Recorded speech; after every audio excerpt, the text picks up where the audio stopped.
RFI Convida. Paloma Varon. Radicada há 5 anos e meio em Paris, a jornalista Ana Paula Cardoso criou o site Crônicas de Paris em 2017. Em agosto de 2019, começou a publicar também vídeos e podcasts contando sobre a vida parisiense como ela é.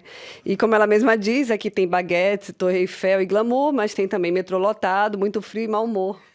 Boa tarde, Ana Paula. Paris é uma das 3 cidades mais visitadas do mundo e existem milhões de blogs e publicações sobre a cidade. Como encontrar um diferencial para escrever sobre Paris? Boa tarde, Paloma. Boa tarde a todo mundo que nos acompanha aqui, né, no RFI. Eu tenho... Esse projeto começou porque eu amo crônicas. E crônica, ao meu ver, é o gênero literário mais próximo do jornalismo, porque a gente trata da realidade com uma licença poética. Então, para mim, ao meu ver, o que eu procuro trazer nas minhas crônicas é uma frase, olha como é que eu sou ousada, é uma frase do Da Vinci. É a simplicidade, mas é a simplicidade como o ápice da sofisticação. Eu acredito que Paris chegou a... Eu acho a vida aqui muito simples, inclusive. Eu sou uma carioca, então eu faço muita analogia entre a vida no Rio de Janeiro, que muita gente glamouriza o Brasil inteiro, os turistas, né? O Rio é uma espécie de capital cultural do Brasil. E a França é uma capital cultural dos destinos turísticos, vamos dizer assim. Só que tem coisas do dia a dia que são simples, mas que só quem vive aqui sabe. Então é isso, é sair do clichê, porque o clichê existe. Eu não tenho nenhuma antipatia pelo clichê, o clichê faz parte do dia a dia, mas, por exemplo, a baguete é um clichê.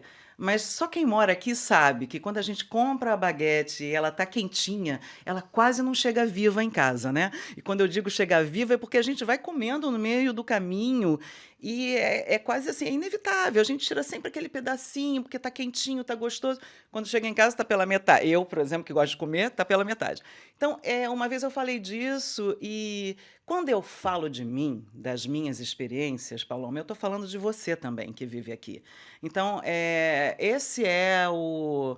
Porque muitas vezes é chato, né? A gente acha que a gente está falando da gente, mas não. Eu estou procurando, e eu sempre consegui, até agora, dar um olhar de quem vive aqui e que é um olhar que mistura, porque eu tinha isso no Rio, mistura um pouco de deslumbre, porque eu sou apaixonada por essa cidade como eu sou pelo Rio, mas também que não perde a crítica. E eu acho que essa nuance que eu procuro dar, tanto nos meus vídeos, quanto nos meus podcasts e nos meus textos. Porque quando eu comecei com um vídeo, que hoje está numa plataforma chamada ClickTube, então as pessoas podem acessar clicktube.com.br/Ana Paula Cardoso e vão acessar as Crônicas de Paris em vídeo, mas eu tive várias pessoas que eu nem conheço, gente do Brasil inteiro, Portugal, Angola, me pedindo, mas não para de escrever. Então, as pessoas ainda gostam de ler, viu? Então, eu queria que você contasse um pouco como é que você chegou a Paris, o que te trouxe a Paris e onde você buscou inspiração para se tornar cronista de viagens. Eu cheguei com 2 malas e uma mochila e para trás eu nem olhei, senão a gente vacila. Eu criei esse poeminha, eu cheguei por conta própria, não vim, eu sou um caso assim, não vim acompanhar marido, não vim fazer mestrado, eu vim com algumas economias,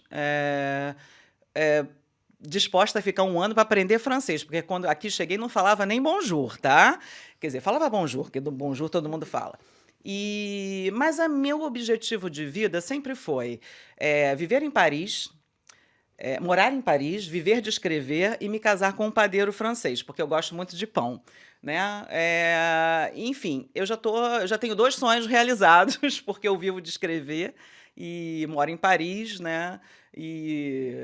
Enfim, o padeiro ainda não casei, mas né, a gente está aqui e a gente come a baguete, pelo menos, né? Então eu sempre brinco com isso.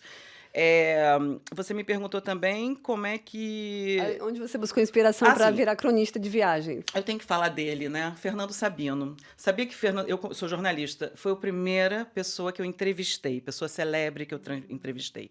Eu tinha 19 anos, você imagina? Uau, ele era um ídolo. Vocês que estão nos ouvindo, vocês imaginam um ídolo de vocês. Aí um dia você vai na casa dele, ele abre a porta para você e diz, só tenho 15 minutos.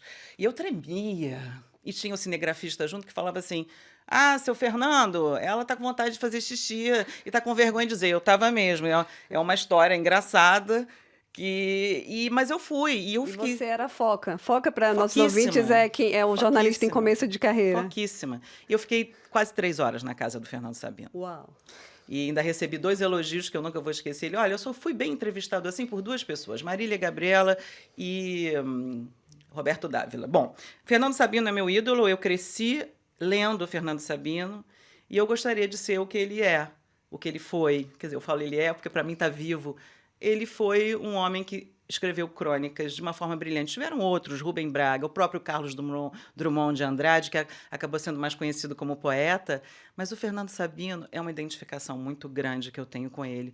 Meu verdadeiro ídolo, uma pessoa que eu tive o prazer de conhecer e que depois quase fizemos parte da família, porque meu irmão namorou a filha dele, que hoje é uma grande amiga, a Mariana. Então, ele é muito inspirador nesse contexto, Paloma, de pegar uma situação corriqueira e transformar num texto inebriante. Eu não tenho a pretensão de ser tão talentosa quanto ele, mas ele me inspirou e eu acho que Paris me inspira também para chegar um pouquinho perto do que Fernando Sabino foi.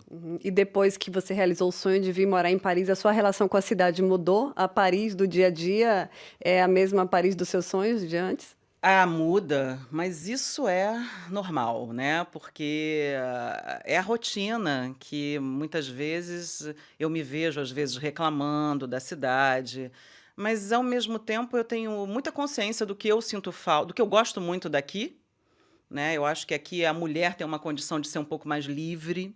Eu vim de uma cidade muito violenta, de um país muito violento, então é muito bom andar na rua e se sentir, claro, tem violência também, tá? Mas é menos, e isso já me proporciona um bem-estar excelente. Agora, eu me vejo às vezes reclamando, eu sinto falta de sorriso e de abraço, mas isso não é bem culpa da cidade, né? Isso é uma coisa cultural, de relações.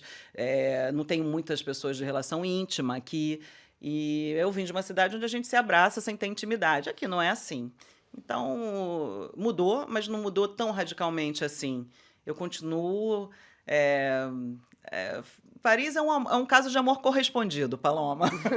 Então, para fechar, eu queria que você fizesse um exercício de citar apenas uma coisa que você mais gosta em Paris e uma que você detesta. Ok. Eu detesto quando o metrô tá cheio e as pessoas não sabem se colocar muito no metrô. Eu vim de uma cidade onde o metrô lota e a gente abre espaço. Aqui eles não sabem direito, assim, ficam meio na porta. Dá vontade de dar aula. Eu tenho vontade de falar assim: atenção, gente, olha só, vamos saber se posicionar. Ali tem um cantinho, vai para ali. Porque a gente está acostumado com essa realidade nas grandes cidades brasileiras. E uma coisa que eu adoro, eu vou dizer para você, é a Torre Eiffel. Eu faço aniversário no mesmo dia que ela foi inaugurada. É 31 de março de 1889. Não do mesmo ano, tá, gente? Mas eu amo. É que nem o Cristo Redentor no Rio, que estava assim de bobeira, às vezes chateado. Eu olhava, via o Cristo, tudo mudava. A Torre Eiffel tem isso. Ela está, às vezes, escondidinha. A gente está num bairro tão improvável. Quando a gente olha, olha ela ali. E eu dei a sorte de, para arrasar, né, por acaso, de morar do lado da Torre Eiffel. Então, ela é minha vizinha querida, que eu chamo de minha vizinha, e eu sou apaixonada por ela. Que sorte. Então, nós conversamos com a jornalista Ana Paula Cardoso, autora do site Crônicas de Paris. Muito obrigada, Ana Paula. Obrigada a você, Paloma, e acessem o site, por favor, para conhecer as histórias.